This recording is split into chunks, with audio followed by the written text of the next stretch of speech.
अन्नदाता, अन्नदाता, नीत तुम्हारा अन्नदाता। पग पग पर है संग तुम्हारे अन्नदाता। लहू किसानों का बन के पसीना सींचता है धरती का सीना। मेहनत का तेरी हक दिलवाने, नई तकनीक नई खोज बताने। पशुधन को गुणवान बनाना, पौध सुरक्षा को सिखलाना, खेती के सब गुर समझाने, भारत का सरताज बनाने। आठों पहर है संग तुम्हारे अन्नदाता, अन्नदाता। नमस्कार, मैं आयुषी आप सभी दर्शकों का अन्नदाता कार्यक्रम में स्वागत करती हूँ। त्याग और तपस्या का दूसरा नाम है किसान।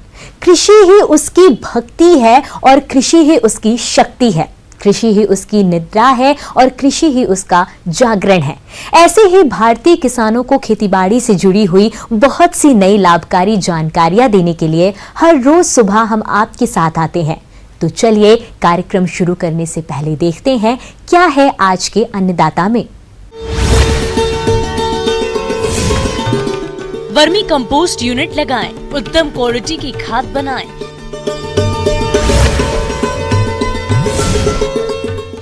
आंवला के बाग में लगने वाले कीटों की रोकथाम के उपाय।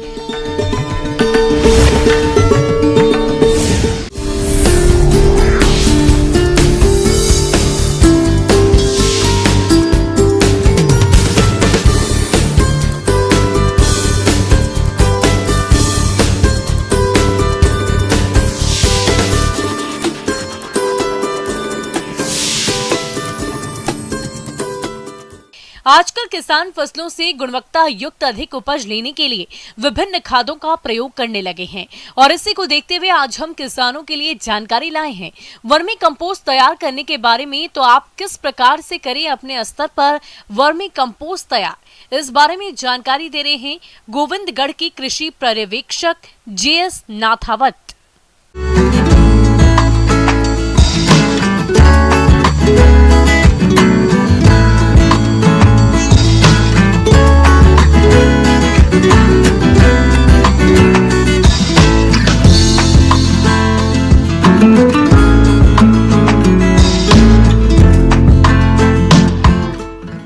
पहले अपने यहाँ खाद्यान्न की बहुत कमी थी। इस कारण से क्या है कि विदेशों से अपने को खाद्यान्न मंगवाना पड़ता था और आयात होता था। दालें भी जो है ना बाहर से आती थी।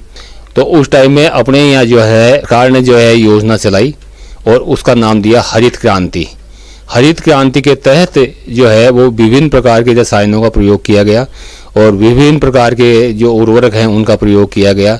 इस उर्वरक से जो है ना वो फसल उत्पादन तो काफ़ी हुआ, लेकिन धीरे धीरे जो है जमीन का स्वास्थ्य भी जो है वो कमजोर हो गया और उत्पादकता पे भी काफी फर्क पड़ा। इसका नतीजा ये हुआ कि मानव जो है उसके स्वास्थ्य पे भी विपरीत प्रभाव पड़ने लगा। साथ ही साथ अपने देखते हैं कि आजकल जो है ना मरीजों की संख्या बढ़ रही है, हॉस्पिटलों में कोई असाध्य रोग उत्पन्न हो रहे हैं। इसका भी जो है ना ये दुष्परिणाम जो सामने आ रहा है। इसके तहत अब नए सिरे से अपन जो है ना काम कर रहे हैं। इससे अपन को जो है बजाय क्वांटिटी के बजाय क्वालिटी की विशेष आवश्यकता है। इसी क्वालिटी को मेंटेन करने के लिए अपन जो है वो जैविक खाद का प्रयोग करते हैं और जैविक खाद में विशेष तौर से जो है ना वर्मी कंपोस्ट जो कि अत्यधिक लाभकारी है, इसको जो है अपन मैनेज करते हुए अगर जब खेत में डालें और फसल में डालें तो इसके गुणकारी असर जो है ना सामने आते हैं और गुणकारी असर की वजह से जो है ये पॉपुलर हो रहा है। किसान भाइयों, यदि आप वर्मी कंपोस्ट की यूनिट लगाना चाहते हैं तो आप आसानी से अपने स्तर पर वर्मी कंपोस्ट की यूनिट लगा सकते हैं और केचुआ खाद तैयार कर सकते हैं। अपन एक वर्मी कंपोस्ट यूनिट पे खड़े हैं और इस वर्मी कंपोस्ट यूनिट में अपन देख रहे हैं कि इसमें जो है वो वर्मी कंपोस्ट जो तैयार हो रहा है, इसके लिए तैयार करने की जो विधि है, इसमें जो बेड लगाते हैं तो उस बेड में ताज़ा गोबर अपन को नहीं लेना। ताज़ा गोबर का तात्पर्य यह है कि कम से कम भी जो वर्मी बैंड में जो गोबर लगाए 10 दिन पुराना के करीबन पुराना होना चाहिए। साथ ही साथ वो इस तरह से बुरबुरा भी रहे और उसमें जो चारा फूस वगैरह जो भी अपने पशुओं होगी जो है वो बचा हुआ जो चारा है या घर आंगन की जो भी पत्तियां हैं या नीमूली वगैरह जो भी कुछ है वो सब इसमें डाल दें। और डालने के बाद फिर इसके ऊपर जो है ना बुरबुरा करने के बाद फिर इसके ऊपर जो लाए हुए केंचुए हैं उनको छोड़ें। केंचुए जैसे जैसे इसको खाते जाएंगे निकालते जाएंगे खाद बनता रहेगा तो इस तरह से ये तैयार होगा। साथ ही साथ अपन इसका भी ध्यान रखें कि ये वर्मी कंपोस्ट में जो केंचुए तैयार हो रहे हैं या नीचे जा रहे हैं तो वो ऊपर से जो है सूखे नहीं। सूखने से मतलब उसमें नमी बरकरार रहे और ऊपर उसकी छाया भी रहे। छाया का विशेष ध्यान रखें। वर्मी कंपोस्ट तैयार करने के लिए इनकी उचित देखभाल करने की जरूरत होती है। वर्मी बेड पर समय समय पर पानी का छिड़काव करते रहें ताकि बेड में उचित नमी बनी रहे और लगातार केंचुए अपना काम करते रहें। किसान भाइयों, केंचुए अंधेरे में अच्छा काम करते हैं, इसलिए आप बेड़ों को जूट के बोरों से ढक दें। जो ये खाद जो तैयार होता रहता है तो उसको धीरे धीरे अपन जो उतारते रहें। साथ ही बेड के पास नई बेड भी तैयार रखें जिससे क्या है कि वो पुरानी बेड जो अपन काम में ली है उस बेड में से जो है वो खाद को अलग करते हुए जो केंचुए बचते हैं जो वो नई वाली बेड पे अपन छोड़ दें। जब वर्मी कंपोस्ट खाद बनकर चाय की पत्ती की तरह तैयार हो जाती है तो इन्हें ऊपर से हटाकर अलग कर लेते हैं और फिर इस खाद को चालने से छान लेते हैं ताकि जो थोड़े बहुत केंचुए वर्मी कंपोस्ट खाद के साथ आ जाते हैं वे ऊपर चालने में ही रह जाएं। और फिर इस वर्मी कंपोस्ट खाद को फसलों, सब्जियों और फल वृक्षों में आसानी से उपयोग किया जा सकता है। वर्मी कंपोस्ट में देसी खाद की अपेक्षा पोषक तत्वों की मात्रा अधिक पाई जाती है जो कि फसलों की वृद्धि और विकास में बहुत सहायक है और इसके उपयोग से दीमक जैसे कई कीटों का प्रकोप भी नहीं होता है। मिट्टी की संरचना में सुधार होता है, फसलों की पैदावार में बढ़ोतरी होती है। तो इससे ये प्रभाव पड़ेगा कि अपने जो जितने भी जो है वो तत्व जो ऑर्गेनिक फार्मिंग में काम में आते हैं वो सारी के सारी अपने वर्मी कंपोस्ट में जो है ना वो मिल जाते हैं जिससे फसल की गुणवत्ता बढ़ती है। ये थी कुछ उपयोगी जानकारियां। अब लेते हैं एक छोटा सा ब्रेक। जल्द लौटेंगे और जानेंगे कार्यक्रम में आगे क्या है महत्वपूर्ण जानकारियां। बने रहिए हमारे साथ।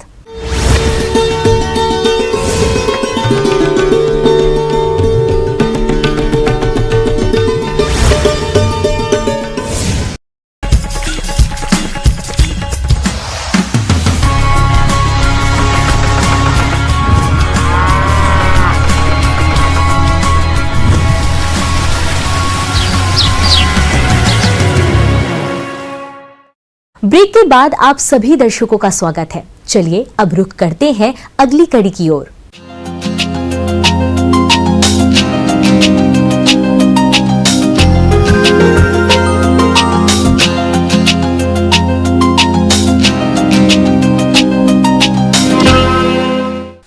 आंवला की बागवानी अपने प्रदेश में बड़े पैमाने पर की जाती है और जैसा कि इस समय आंवला के बागों में कीटों का प्रकोप देखने को मिल रहा है तो किसान भाइयों आप इन कीटों की रोकथाम किस प्रकार से करें, इस बारे में अधिक जानकारी दे रहे हैं कृषि वैज्ञानिक डॉक्टर प्रमोद गुप्ता।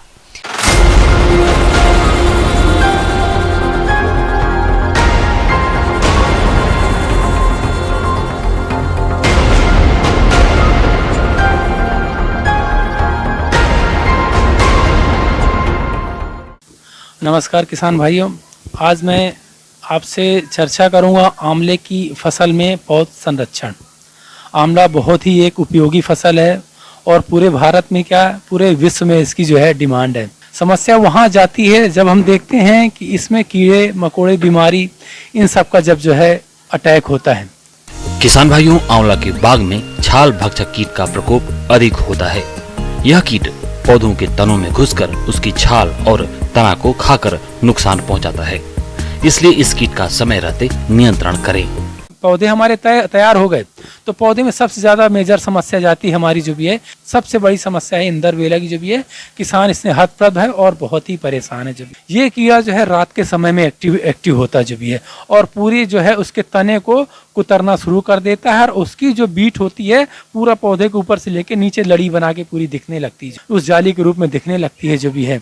इंदरबेला की बात करें तो जहाँ से इंदरबेला जो है वो रहता है जो भी है उस जगह पे छोटा छोटा कॉटन के टुकड़े ले लो जो भी है, और कोई भी इंसेक्टिसाइड ले लें बाजार में जो उपलब्ध हो, और उसमें डुबा के, नहीं हो तो मिट्टी का तेल भी होता है आजकल, कई लोग मिट्टी का तेल ग्रीस वगैरह मिला के अगर उसमें आप डाल देंगे और ऊपर से हाथ में छोटा सा लेप बना दें मिट्टी का पेस्ट बना ले जो भी है, उसमें कॉटन में डालें और मिट्टी को उसके अंदर बंद कर दें। उसके अंदर जो कीड़ा होगा जब उसको कुछ नहीं मिलेगा और उसको जो है सुगंध से जो अपना कई प्रकार के फॉजिन गैस होती हैं जो कि रिलीज की जाती है इंसेक्टिसाइड में, वो उससे जिंदा नहीं रहेगा और अंदर जो है मर जाएगा। इससे हम प्रबंधन जो है कर सकते हैं। इसके अलावा आंवला के बाग में लगने वाले कीटों की बात करें तो गाल मिर्च और रस चूसक कीट नुकसान पहुंचाते हैं। इन कीटों के कारण पौधों की बढ़वार और फलों के उत्पादन में कमी आती है, इसलिए किसान भाइयों इनकी पहचान कर नियंत्रण करें। दूसरा है जो भी है इसमें जो भी है गॉल मेकर क्या होता है, जो पहले जो है टहनी, जहाँ पे पेंसिल आकार की टहनी होती है वहाँ पे अंदर रहता है, धीरे धीरे गांठ बनाना शुरू कर देता है और गांठ बना के जो भी है धीरे धीरे ग्रोथ करता रहता है।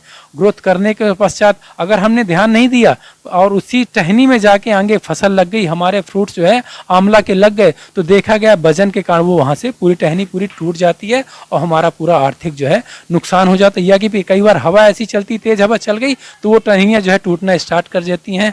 इसका प्रबंधन करने के लिए कैसे किया जाए जो भी है, किसान भाई सिंपल सस्ता जो है सुंदर उपाय जो भी है, सबसे जहाँ पे गठान है, जहाँ पे आपको दिख रहा है निकल, तो शुरुआती अवस्था में अगर दिख गया तो वहाँ से कट करके आप जो भी है दूर कहीं जला दें, क्योंकि अगर उसका अंडा जो अंदर रह गया, उसका कीड़ा अगर अंदर रह गया, प्यूपा उसका अंदर रह गया, तो वो फिर जाके उड़ के आएगा और आपकी फसल में अटैक करेगा। तो कोशिश करें बहुत नीचे गड्ढे में गड़ा दें या कि फिर उसको जो है जला दें जो भी है। किसान भाइयों, गाल मिर्च कीट का रासायनिक नियंत्रण करने के लिए आप ट्राइजोफास 2 मिलीलीटर दवा प्रति लीटर पानी के हिसाब से घोलकर 10 दिन के अंतराल पर छिड़काव करें, जिससे इस कीट पर नियंत्रण पाया जा सकता है। कई बार क्या होता देखा गया है जो भी है कि फसल जब हमारी फसल फ्लावरिंग में होती है तभी जो है माहू का अटैक होता है हमारी फसल में जो भी है। तो माहू का अटैक जो है होता है कब होता है, जब मॉइस्चर वगैरह की जो है उस समय ह्यूमिडिटी थोड़ा सा कम हो जाती है। तो ध्यान रखें इस समय में तत्काल आप जो अगर पौधे की पहुंच तक हैं तो उसमें 8 ग्राम इमिडाक्लोरपिड या कि थायोमेथाक्साम एक पंप में मिला के जो भी है आप स्प्रे करा देंगे तो माहू की समस्या जो हमारी जो है हमेशा के लिए जो है खत्म हो जाएगी। तो इसी के साथ किसान भाइयों मैं आपसे विदा लेता हूँ। निश्चित रूप से आप हो सकता है आंवले की फसल के लिए जो भी है मेरी कही हुई बातों से जरूर जो भी है लाभ प्राप्त करेंगे।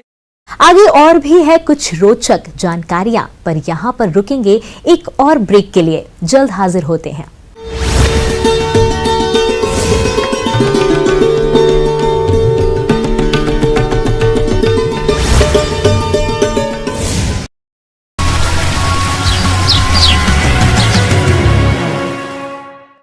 ब्रेक के बाद एक बार फिर से आप सभी दर्शकों का अन्नदाता कार्यक्रम में स्वागत है।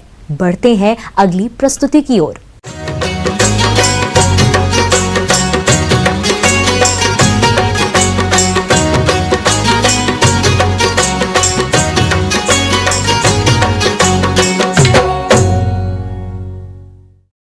भिंडी की बाजार में साल भर मांग रहती है, लेकिन भिंडी को जितना खाने के लिए पसंद किया जाता है उतना ही कीटों द्वारा भी पसंद किया जाता है और इन कीटों द्वारा भिंडी की फसल को भारी नुकसान पहुंचता है। तो भिंडी की फसल में कौन कौन से कीटों का प्रकोप होता है और इसके नियंत्रण के लिए क्या उपाय अपनाना है, देखिए हमारी इस खास रिपोर्ट में।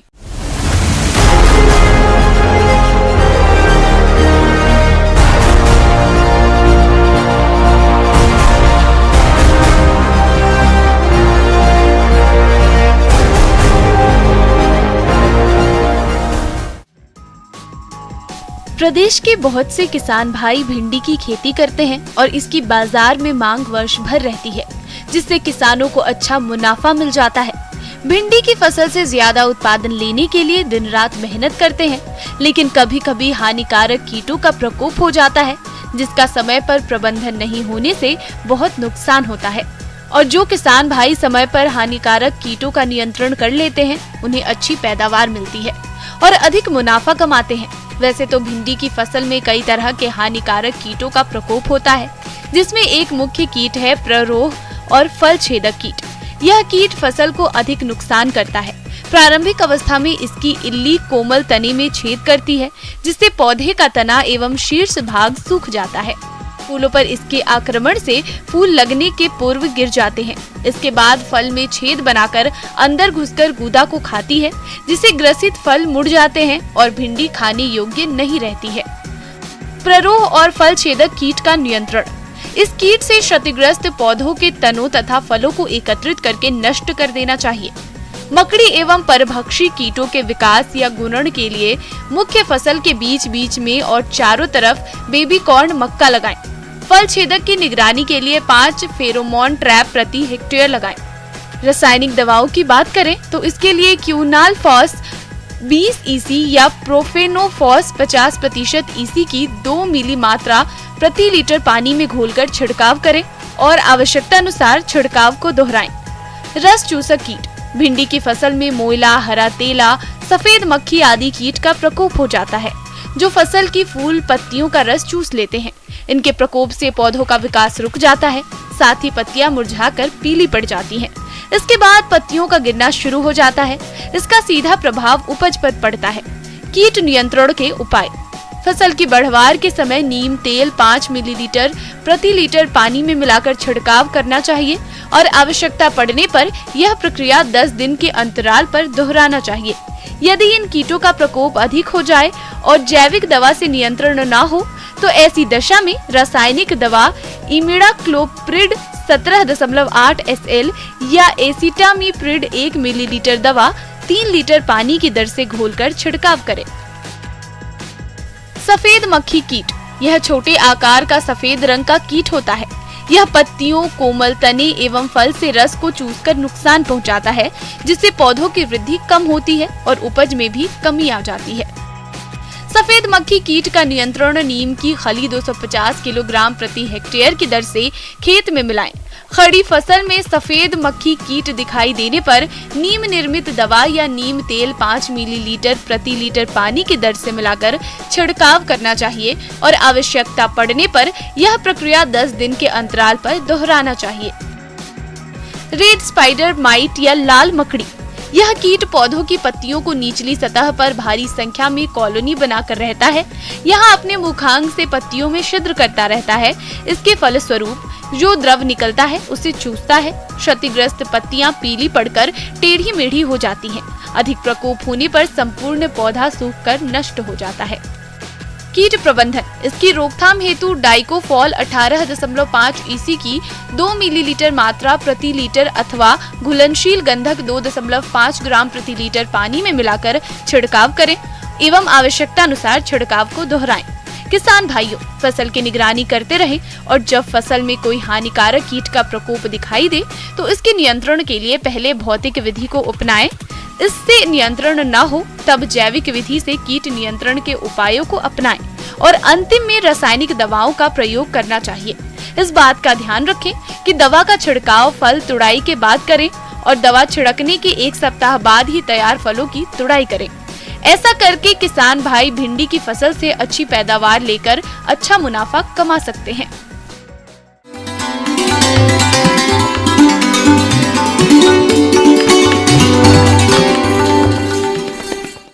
अन्नदाता हेल्पलाइन निशुल्क फोन संपर्क सेवा के माध्यम से आपकी द्वारा पूछी गई समस्याओं में से 1 या 2 महत्वपूर्ण समस्याओं को हम अपने कार्यक्रम में शामिल करते हैं। इसी के तहत आज की चयनित समस्या और उसका जवाब इस प्रकार है।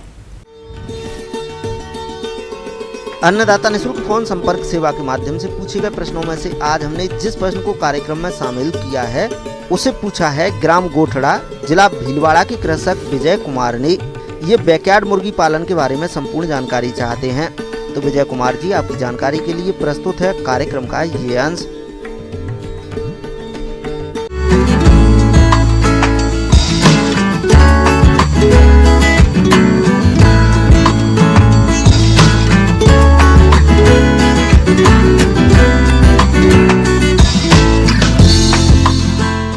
जैसा कि नाम से विदित है, बैकयार्ड मतलब किसान भाई अपने घर के पिछवाड़े में बाड़ा एक बनाकर उसमें 50 से 100-200 की संख्या में मुर्गियों का पालन करते हैं और ऐसा करने से वो अपने दैनिक जीवन की जो आवश्यकताएं हैं उनको पूरा करते हैं और अपने घर में जो अंडे और मांस की उपलब्धता भी सुनिश्चित करते हैं, जिससे उनके परिवार का जो न्यूट्रिशनल सिक्योरिटी है, पोषक सुरक्षा है, वो भी बनी रहती है और उनकी नियमित आय भी बनी रहती है। ग्रामीण क्षेत्रों के लिए कृषि से जुड़े कई ऐसे व्यवसाय हैं जिन्हें करके किसान मुनाफा कमाते हैं, लेकिन छोटे किसान या जिनके पास खेती के लिए जमीन नहीं है या वे अधिक पूंजी नहीं लगा सकते, उनके लिए देसी मुर्गियों यानी बैकयार्ड मुर्गियों का पालन फायदे वाला हो सकता है। जो प्रमुख बैकयार्ड पोल्ट्री के लिए कई सारी प्रजातियों का विकास किया गया है। बनराजा और ग्राम प्रिय नामक नस्लों का विकास किया गया है। गिरिराजा गिरिरानी नस्ल का विकास किया गया है। स्वर्णधारा नस्ल का विकास किया गया है। नंदनम नस्ल का विकास किया गया है। और ये सभी नस्लें अपने अपने क्षेत्रों में किसानों द्वारा पाली जा रही हैं और इनसे किसान अच्छी मात्रा में लाभ कमा रहे हैं। लाभ इनका जो विकास किया गया उनमें दो मुख्य बातों का ध्यान रखा गया है। सर्वप्रथम तो ये जो हमारी देसी मुर्गी है उसमें रोग प्रतिरोधक क्षमता और वातावरण को विपरीत वातावरण को सहने की क्षमता तो होती है, लेकिन इसका जो उत्पादन है वो बहुत कम होता है। तो जब इनका विकास किया गया जो उच्च नस्लों का, तो इनमें रोग प्रतिरोधक क्षमता और वातावरण को सहने की क्षमता को बनाए रखते हुए इनकी जो उत्पादन क्षमता है उसको बढ़ाने के पर विशेष ध्यान दिया गया। और वर्तमान में जो बैकयार्ड की जो प्रजातियां विकसित की गई हैं वो करीब 120 से लेकर 160 अंडे प्रति वर्ष देती हैं और इनकी जो 1 किलो का भार है वो करीब 8 से 12 सप्ताह में प्राप्त कर लेती हैं, जो हमारी देसी मुर्गी से बहुत अच्छा है। साथ ही इनकी रोग प्रतिरोधक क्षमता उच्च होने के कारण किसान भाई इनको आसानी से पाल सकते हैं। इनके प्रबंधन के लिए कोई वैज्ञानिक विशेष परिस्थितियों की जरूरत नहीं होती है। इन प्रजातियों का प्रतिवर्ष लगभग 140 अंडों का उत्पादन होता है और 2 से 3 वर्ष तक अंडा देती हैं। यानी एक मुर्गी अपने जीवन काल में औसतन 250 से 300 तक अंडों का उत्पादन करती है और इनके मुर्गे भी बाजार में अच्छी कीमत पर बिकते हैं। ऐसे में अगर आप 25 मुर्गियों का पालन करते हैं तो 1 साल में करीब 20,000 रुपए बड़े आराम से कमा सकते हैं। इनमें जो खास बात है कि किसान भाई अपने खेत के आसपास जो चारा लगा है उसमें पूरे खुले में इनको पाल सकते हैं। तो ये मुर्गियां जो जमीन पर दाना पड़ा रहता है, जो घास रहती है, जो कीड़े मकोड़े रहते हैं, उनको खाकर भी अपना भोजन पूरा चला लेती हैं और दाने की जो खपत है, दाने की जो लागत है वो पूरी बच जाती है। इससे कि किसान भाइयों का जो प्रॉफिट है वो भी बढ़ता है। वर्तमान समय में जो उपभोक्ता हैं वो बैकयार्ड में पाली हुई मुर्गियों की डिमांड बहुत अधिक कर रहे हैं और इससे किसान भाइयों के इनके जो लाभ है वो भी ज़्यादा मिल रहा है, क्योंकि बाजार में इनकी डिमांड बढ़ने से इनकी कीमत भी अच्छी प्राप्त हो रही है। साथ ही लागत कम होने से किसान भाई आसानी से इसको पाल सकते हैं। इन मुर्गियों में विदेशी मुर्गियों की तुलना में रोग कम आते हैं और आपका प्रबंधन ठीक से होगा तो बीमारियों के आने की संभावना बहुत कम रहेगी। इसके अलावा अगर आप इनका टीकाकरण करवा लें तो बीमारियों का जोखिम पूरी तरह खत्म हो जाएगा। उसके बाद मुर्गियों के जैव प्रबंधन बैकयार्ड में बहुत महत्वपूर्ण है, क्योंकि जब आप बीमारी को आने से रोक लेंगे तो आपके जो मुर्गियां हैं वो बीमारी नहीं होंगी। तो उसके लिए आप जो बाहरी जो पक्षी हैं, प्रवासी पक्षी हैं, उनको संपर्क को रोकिए। उसके साथ साथ में जो अपना बाड़ा है उसकी भी नियमित अंतराल पर सफाई करते रहें। कोई मुर्गी अगर बीमार होती है तो उसको तुरंत समूह से अलग कर दें। मृत मुर्गियों को गड्ढे में गाड़ दें, उनको खुला न छोड़ें। और उसके अलावा पानी के बर्तनों को भी अच्छे से साफ करें। जब कभी ज़रूरत हो तो दवाओं का भी इस्तेमाल करना चाहिए। कुछ टीकों का इसमें इस्तेमाल करना चाहिए, जिसमें से जो व्यावसायिक रूप से मुर्गी पाली जाती हैं उनमें तो कई टीके लगाए जाते हैं, लेकिन बैकयार्ड में केवल रानीखेत नामक बीमारी का लासोटा नामक स्ट्रेन आपको हर 2 से 3 महीने में पानी में मिलाकर दे देना है, जिससे कि आपके जो मुर्गियों के समूह है उसमें ये बीमारी ना आए। इन सब बातों का अगर किसान भाई ध्यान रखेंगे तो बैकयार्ड पोल्ट्री फार्मिंग में अच्छा लाभ कमा सकते हैं। वर्तमान समय में बैकयार्ड पोल्ट्री फार्मिंग बहुत प्रचलित हो रही है और अच्छी नस्लों का पालन करके आपका जो लाभ है उसको बहुत अधिक स्तर पर बढ़ा सकते हैं।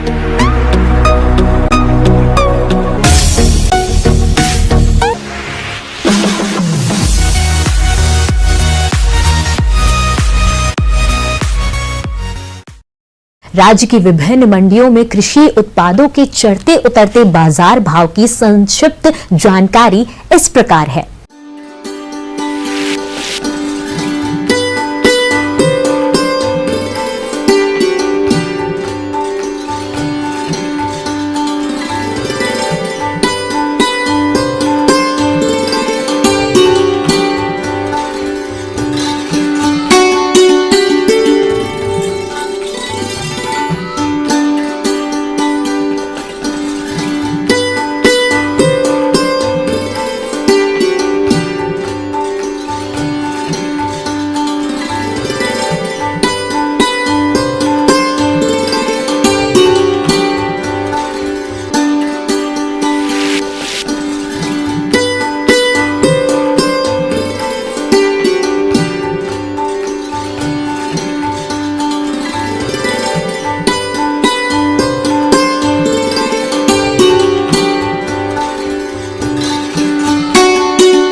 हम यह उम्मीद करते हैं कि आज का कार्यक्रम आप सभी दर्शकों के लिए उपयोगी रहा होगा। किसान भाइयों, अन्नदाता आपकी सेवा के लिए संकल्परत है और कृषि संबंधित समस्या एवं सुझावों के लिए आप हमें इस पते पर संपर्क कर सकते हैं। प्रोड्यूसर अन्नदाता, news 18 Rajasthan, Ramoji film city, Hyderabad 501512। साथ ही आप हमें ईमेल भी कर सकते हैं। हमारा ईमेल है p18annadatarajasthan@nw18.com। इसके अतिरिक्त आप हमें निशुल्क हेल्पलाइन नंबर 180088921163 पर सोमवार से शनिवार सुबह 10 से शाम 4 बजे के बीच संपर्क कर सकते हैं।